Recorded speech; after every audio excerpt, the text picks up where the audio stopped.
पिता जनक भूपाल मणे ससुर भान कुल भान। हे सीते, मैं जंगल में जा रहा हूं।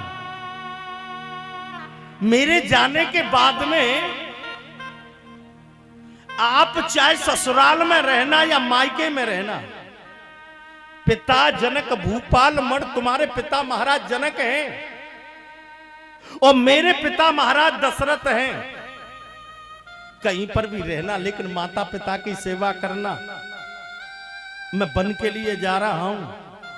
मैया जानकी कहने लगी, हे कमल नयन, हे रघुकुल भूषण, हे विश्व नियंता, हे मर्यादा पुरुषोत्तम, आप क्या कह रहे हो? पिता जनक भूपाल मण ससुर भान कुल भान। कही हाँ। तुरंत ही मैया जानकी कहने लगी, मोको रघुपति कुमुद गण सुरपुर नरक समान। ये स्वामी, मेरे लिए तो आपके बिना ये सारा संसार नरक के समान है। जभी तो दधीच ऋषि की पत्नी कह रही है, जी बिन देह नदी बिन बहारे, जी बिन देह नदी बिन बारी। हाँ, जी बिन देह नदी बिन बहारे, जैसे नाथ पुरुष बिन नारी, जैसे नाथ पुरुष बिन नारी। आज दधीच ऋषि की पत्नी मना करने लगी, लेकिन दधीच ऋषि कहने लगे, देवी कही हाँ, तुझे पता नहीं है कि क्या के हाथी के दांत सो खिलौना बने बात बात, और मृगा की खाल ऋषि मुनि मनवाई है। गेड़ा की खाल को बांधत सिपाही लोग, और छेई की खाल थोड़ो नीरू भरे लाई है।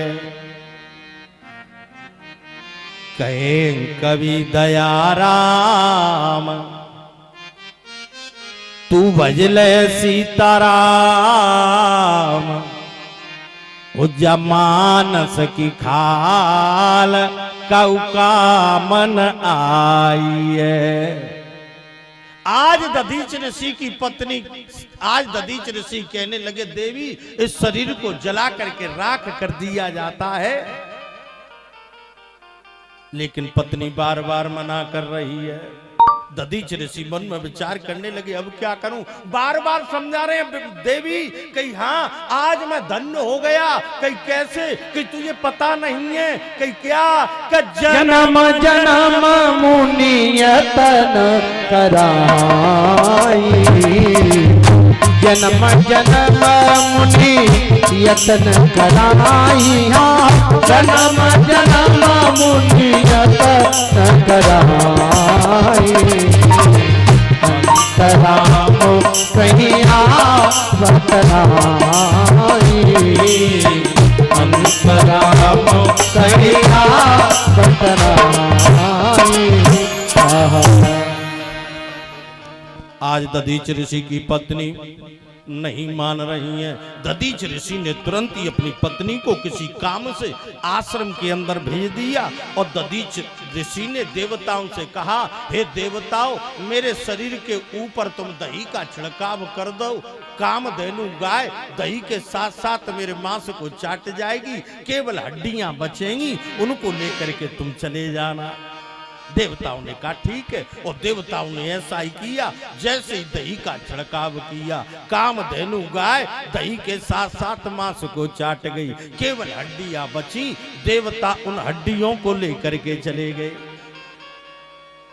जैसे ही देवता उन हड्डियों को लेकर के गए, तो महाराज देवताओं ने उन हड्डियों में से 3.5 वज्र बनाए। कौन कौन से बताए? एक वज्र तो वो बनाया, कौन सा? जिसको भगवान श्री राम ने जनकपुर के अंदर सीता जी के स्वयंवर में और धनुष के रूप में तोड़ा है। बोलिए रामचंद्र भगवान की जय। एक वज्र वो बनाया